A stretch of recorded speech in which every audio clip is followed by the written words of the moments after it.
Cory Sandhagen, welcome. Thanks. What's up, Luke? Not a whole lot. Hey, before we talk about anything else, let me just get your opinion on something, because as we're speaking, UFC London is happening, and a fight just finished where one of the fighters committed a bunch of fouls. But the reality is, you've seen it. There's been multiple different UFC main events this year. Henry Cejudo, fellow bantamweight, obviously having an issue with eye pokes. As an observer from the outside, it drives me nuts to not see the referees enforce this, but I don't have skin in the game like you do. What is your perception on the degree to which referees enforce fouls, and what should the right amount be? No, they're honestly, as like a fighter's perspective, in my opinion, they need to do a little bit better of that. In my opinion, so for example, like if you commit a foul on me multiple times, at that point, to me, it's not a fight anymore. It's like it's a fight for survival type of situation where I feel like the ref is going to do anything about this. That kind of changes stuff in my head. So, for example, there was a fight, I won't say his name, but I got fouled like multiple times, like kicked when my knees were down, like up kicked when my knees were down, got poked in the eye, I'm pretty sure on purpose a couple times. And the ref didn't do anything about it. And I asked him to. And that left me in a spot where I had to take my thumb and like jam it into his eye so that he would stop poking me in the eye. So, and that's kind of like an old school boxing thing too, where I mean, I know that I worked with boxing coaches in the past where it's like, hey man, if they low blow you, you low blow them back. And I mean, that's like a really awkward thing to do and to put yourself in that type of situation. So I mean, what do you do about it? You just like keep getting fouled without the guy having any repercussions. That sucks. So, yeah, I mean, I wish that stuff like that got enforced, especially the back of the head stuff. Guys don't really get the excuse of, oh, my adrenaline was going, blah, blah, blah. Like punching someone in the back of the head to me is a big deal. Like that's how you actually really hurt someone long term. And if the refs, I think, enforced some of that stuff more, it would make it so that that stuff didn't happen. Only one follow-up on this, which is the argument that the officiating side would make, is that they don't like the notion that, especially in a 3-round contest, where if a penalty is taken, so a point is now removed, this in their position is that this causes the officiating side to have an outsized influence over the course of the fight. I've got my own feeling about that argument, but I'd be curious to get your response to it. Yeah, maybe. I mean, but at least break them. And like, even if you're not going to take a point, at least break them so that everyone, the judges, the audience, everyone can kind of see that a foul was committed and there's no like ambiguity in the whole situation. But I mean, the way that MMA is scored is even really tough too, because I mean, it's only 3 points and you only need 2 of them to win. So you take one, a winning fight becomes a draw. So I mean, maybe it's the point system that's a little bit more messed up than the other thing. But I don't know. What do you think? I find that argument hollow. I understand that, like, if there's a way to avoid it, that's fine. But the argument is contradictory on its face, which is what they want to claim is if the referee takes a point, they're having too much of an influence. But the reality is, by doing nothing all the time, you are also having an influence, and to the point where guys are having long-term vision problems. Jim Miller has complained about this. Like, the fact that they have dialed it so far back, to me, is another way for them to have their decisions are having too much influence over it in a negative view, and it's not really fixing the problem. I think they should be taking penalties or taking points from these guys. Yeah. Yeah, I mean, definitely. I think that it does. It definitely doesn't incentivize any level of caution either, which I think is kind of BS.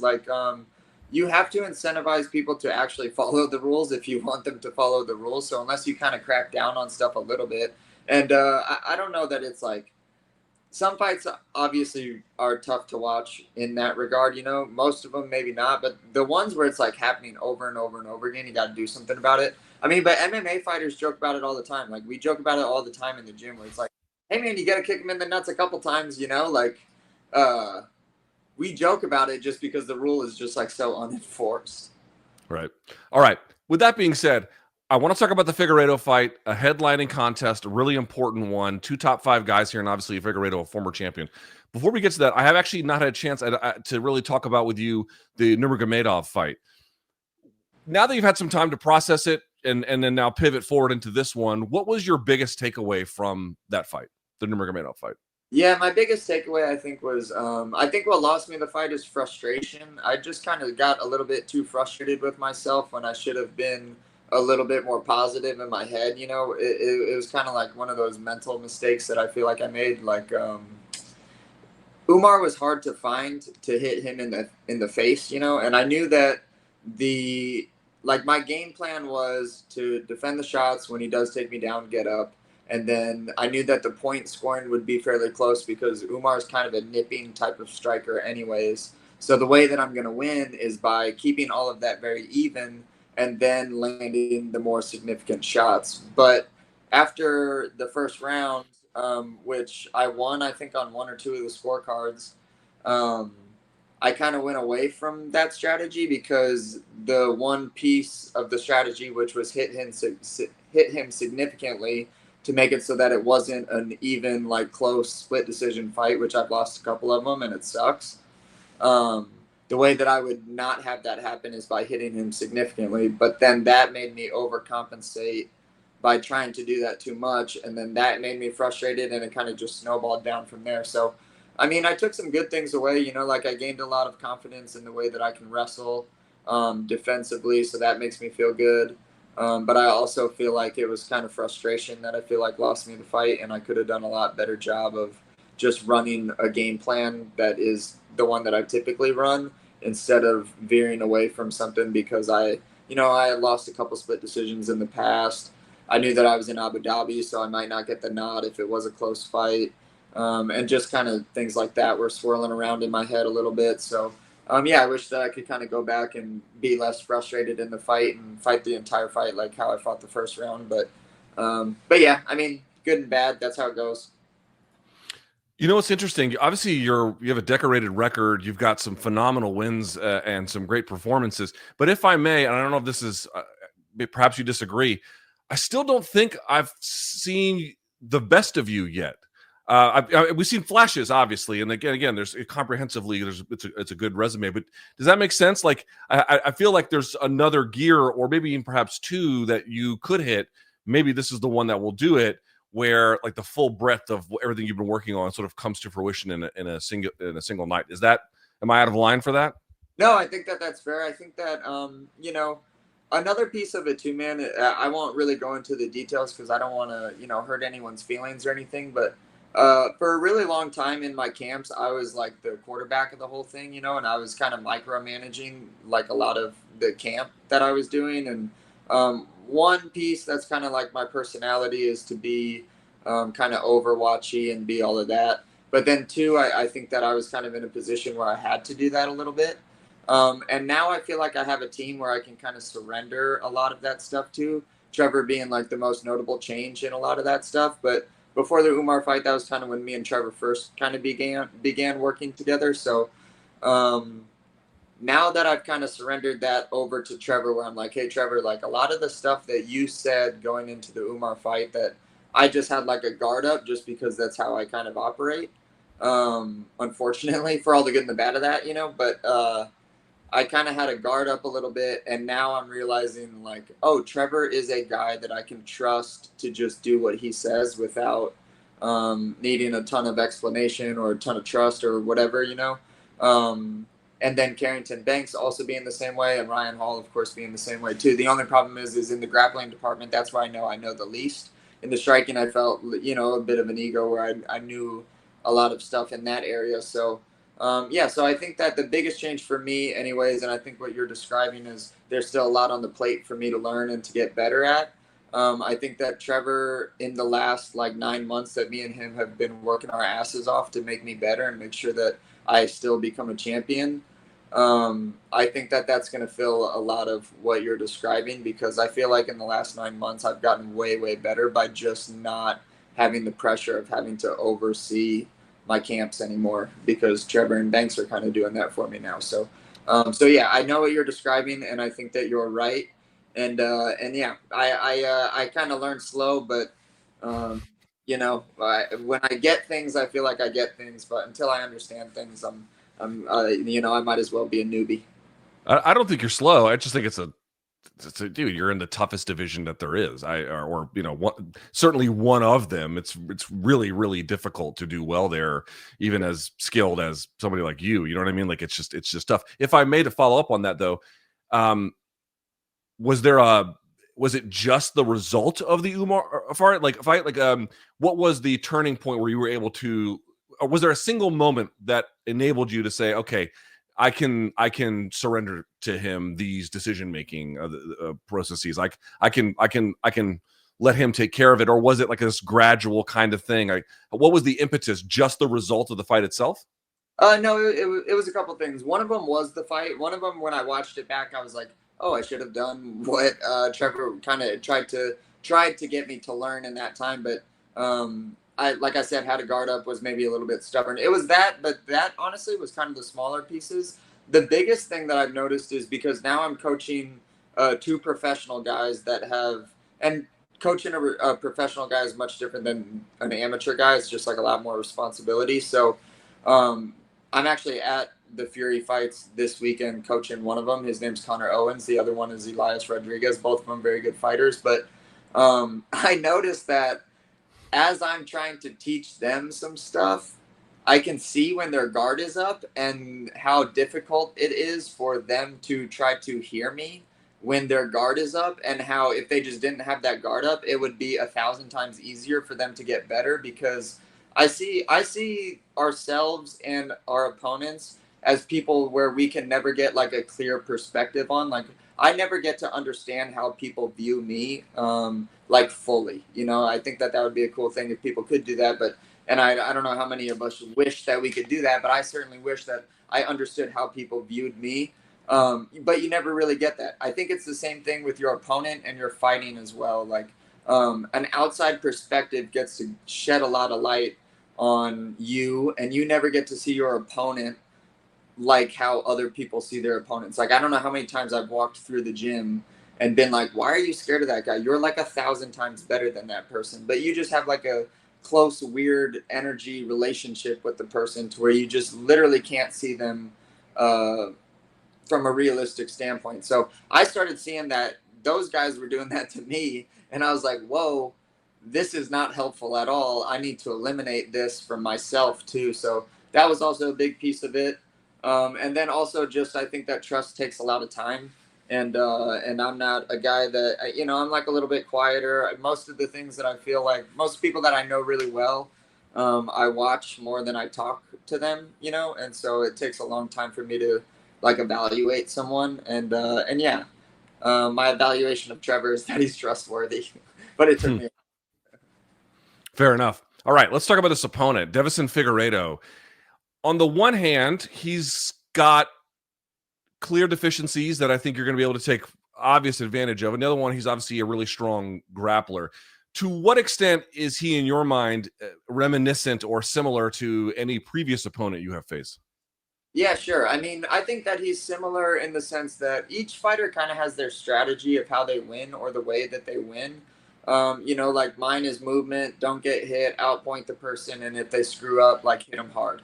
I think that Figueredo doesn't have a lot of those intermittent pieces. I think that Figueredo is constantly looking for a finish the entire fight, um, whether it be striking or whether it be a submission. And when he goes for things, he really launches them, and then there's just like this really big long amount of time in between when he's going to do that again, because he's just searching for that hole in the problem. He's just searching. So I mean, a couple guys that I fought like that are definitely, I mean, Cheeto's definitely that exact same way, where he's willing to give up a bunch of minutes in order to try to like catch you in the one moment. As far as grapplers kind of go, I mean, he kind of shoots in the same way that he strikes, where it's like, am I going to get this? Yes. Okay. Got it. No, I'm not going to chain wrestle this thing and try to take him down. So everything that he does is pretty explosive and really athletic, which makes him hard to fight and very difficult. But I mean, history has kind of shown that I do really, really well against those types of guys. But yeah, I mean, I can't really think of too many people that have wrestled me and not tried to chain wrestle me. Like Umar's a pretty good chain wrestler, you know, like he'll go and do other moves when one doesn't work. I don't see Figgy as that type of wrestler or really that type of grappler. And yeah, I mean, he's been trying to win based off of his wrestling lately. And obviously, when that doesn't work, then he's kind of forced to stand with people, which is what happened with him and Jan. And I think that I'll be able to do the exact same thing to him. And in the striking department, I feel like that's just not a very good strategy to run against someone that I think is pretty elusive like myself. So, yeah, that's kind of my synopsis of Figgy. I've been somewhat surprised that his power has carried as well as it has. Obviously, in his last contest against Jan, it wasn't enough. But generally speaking, it looks like he's got some pretty decent pop for 35. I mean, I'm not sure what the question would be, but I guess from a physical prowess standpoint, have you been equally surprised by that? Yeah, I mean he's dropped Jan and he dropped Cheeto, so that's definitely impressive. His arms are freakishly long, and he is like pretty springy. You know, like he's got a little bit of a different. I feel like there's like a couple Brazilian styles. He doesn't have the Dutch one. I don't really know how to describe the second one. It's almost like a that roughy guy that's fighting, where their weight is a little bit back. They kind of have one of their lead arms out, versus like an Aldo style where both of their hands are by their face. They stand a little bit more square and they're a little heavier on the front leg. Figgy's not that version of it. So they both hit hard for sure, but I think that Figgy's power is good and it's timed well. I would say that the difference between him at 135 and 125 is that he's a lot less of a bully at 135 than he is at 125. At Right. 125, he was just like marching people down. And, you know, whether that be because he's not as big or maybe he's not as young and he's trying to fight differently, whatever the reason is, I do notice that that's a pretty significant change in the way that he's fought at 25 versus 35. What do you make of his? And I'm sure you've had conversations with Ryan about this, but what do you make of his particular style of jujitsu? He does have a crafty ability to find certain submissions from unorthodox or relatively unusual setups. He's got a good clamp. He can do limb extensions. He's got good chokes. I mean, and also like his back attacks when he wants to, they seem pretty formidable as well. How do you size him up as a particular jujitsu threat?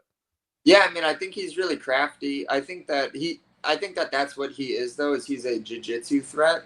Like he knows how to make big power out of his body. Like some people, when you watch someone like crank on a guillotine, you're like, oh, okay. And then some people, you're like, whoa, that guy's gonna rip that person's head off, and he rip the head off type of power. And that's something that I think that you get from doing rounds and rounds of starting off your back or starting on top of someone off of their back. I think that the game has changed a lot. Like I don't think that we see maybe in the women's and the men's division, but definitely I think in the men's division you just don't really see a ton of submissions anymore. And I think that that's because people like it's hard to trick people now because of the internet, one, and then two, like people are just really really good at jiu-jitsu now. So I mean, I'm not saying that that's not something to not worry about, but I definitely think that like if he gets me in something, he has like rippable power, but he has to get there first, and I think that that's the really challenging part. He is really wiry and really scrambly too, and he moves super well, and it's very explosive. Um, but everything that Figgy does is super explosive, and I'm really curious to see what happens to his entire style when you can slow that guy down a lot. Hmm. I don't know if this is media imagination. It well might be, but one way I tend to look at the careers of elite prize fighters is that the wins and in particular the wins, they prove different things about the winner each time. Even as you go through all of John's career, right, or pick anyone's career. I mean, obviously those guys, like someone like Habib, it's a little less true because it's just one style all the time, or pretty close to one style all the time. But someone else or most other fighters, even including Islam, it means different things. Do you feel similarly about that? And to what extent, what does a win here prove in terms of fighting prowess? Yes, of course, that you'd be good, but anything else? For me beating Figgy, Yes. yeah. Well, I think that Figgy one is like one of the only guys that there kind of is to fight that I haven't fought that's kind of ranked a little bit below me. Two, I mean, he's another ex champ, and that's really cool. Um, I think that Figgy is obviously in a part of his career. Like, I'll address the elephant in the room where he's a little bit older, and Figgy doesn't speak English, so it's hard to know what he's like really thinking, and it's hard to like read mannerisms and tell if someone's telling the truth through a translator or whatever. But it's a little bit easier when they're speaking your language. But I don't really know where he is in his career. That being said, I think that this is a really fun fight for the fans. I think that a win over Figgy definitely puts me in title contention, especially considering that all of the guys ranked above me have already fought for the title and fought Merab. I think that O'Malley and Merab, I don't know. I personally don't know if that fight is actually happening or not, but that's kind of the word on the street, as I'm sure you've heard too. So, I mean, the winner of that one, all the other guys have beat Merab. The entire world wants to watch me and O'Malley fight really badly, so I think that I definitely have a really good argument if I go out and show out really well against Figueiredo. I don't know how many times he's been finished, but that's definitely going to be the plan for this one. We've been discussing with the coaches, so get a finish against Figueiredo, and then I think that I kind of stamp myself to the title, just being that everyone else ahead of me has fought Merab, and the entire world wants to watch me and O'Malley fight. So I think that that's what it does for me. I see. If I may, which is interesting about this, is cards on the table. I thought Umar was going to beat Merab. I did. I thought he would be the guy that could finally get it done. But as we saw, that was simply not the case. So let me ask you a bit of a tougher question.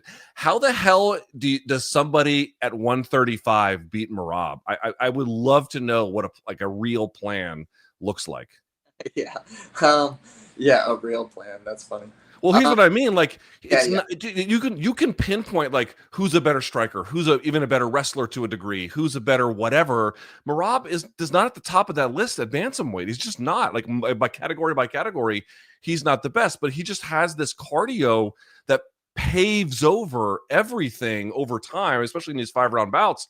And I genuinely don't know how you solve that problem.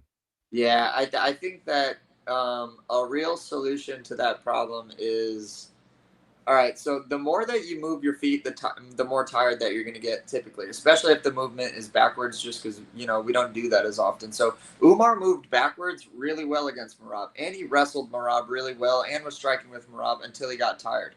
The problem with moving backwards like that is, if someone's just going to be okay with getting hit or put themselves at such a range where it's kind of like a dangerous range, and you don't hit them significantly enough to get them to back up because they're hurt, which is typically not the case at the higher levels, because a lot of them, like, it's hard to hurt tough people like significantly. Like make me afraid to get hit is kind of hard at the top. So I guess you kind of, I think you have to stand your ground against Merab. Like an Umar who moved and was very elusive. It was great, and it was really fun to watch, and I thought that he was winning all the way up until the movement made him really tired. I think Sean O'Malley's problem is Sean O'Malley definitely held his ground a lot better against Merab, but I don't like O'Malley. I think kind of just through watching him, I think that he has a little voice in the back of his head where he doesn't like to get tired. I think that that's like one of O'Malley's weaknesses to me, is that he's always constantly looking for a KO shot, but that's kind of really tough to do if you're tired, and getting wrestled is very tiring. So, I mean, he was standing his ground a little bit better, but he wasn't able to really throw as much because he would just get taken down when that would happen. If I was Umar and I could refight that fight and I was him, because he was wrestling with him really good. Like, some of the defenses to the wrestling were just like amazing, even just from like physically being able to be that flexible was crazy.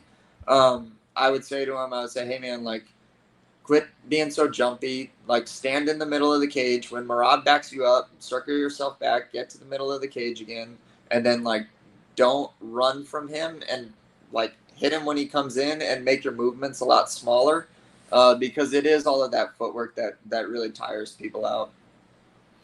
Were you surprised that Umar lost, or did you think Merab had the edge? No, I had Umar, not like in the actual fight. Before the fight, I had Umar winning that fight, but I thought that the judges scored it properly. I think that Merab won the fight.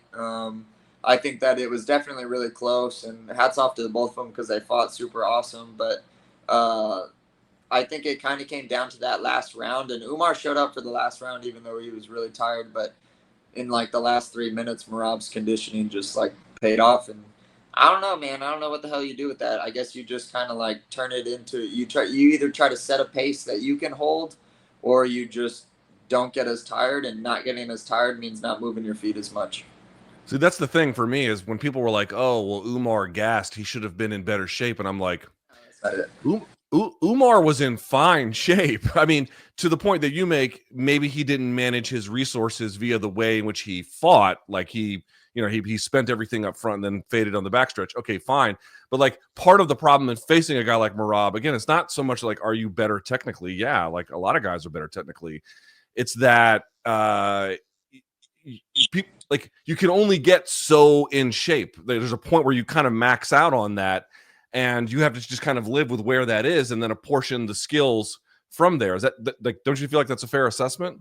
Yeah, definitely. I mean, I think that that's kind of an idea that you see a lot more in boxing. Like guys are okay with losing a couple rounds if it means winning the entire fight. So boxers definitely know how to set a good pace. You know, they're like, hey, we'll lose the first two. We'll let this guy hit us a bunch. He'll be a little bit more tired, and then we'll take over for the next four. We'll lose one, and then we'll win the rest of them. You know, and boxers know how to do that. You know, I don't think that that's fully maybe been figured out in MMA. Maybe there's some area where that can be figured out by some fighters a little bit better. But I mean, no, it's not really a matter of shape. It's more about a matter of like style and resource usage, and that's tough because we all have our own unique styles to fight, and you don't want to like completely change the way that you fight just because you're fighting a guy. But you know, maybe that's the answer is you have to, you know, maybe Umar doesn't move his feet as much and he stands there and hits Merab when he comes in, defends the shot, and then stands there again. You know, like I know personally, like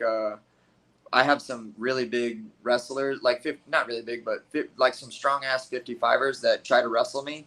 And I know that the more that I back up, the more success they're going to have if we're doing 2 or 3 rounds in a row. And that's just because I can't just keep resetting my feet, resetting my feet, resetting my feet. It has to be a situation where I hold my ground, and if you step at me, I hit you.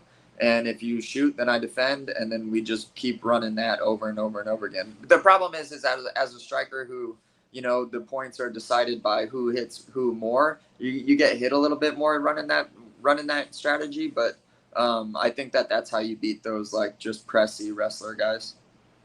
Last question for me. Really appreciate your time, which is I know you obviously you do tutorials that people can pay for. You do lots of free content where you're talking about various techniques and what's happening and strategies and how it all kind of employs or works together, I should say, in MMA.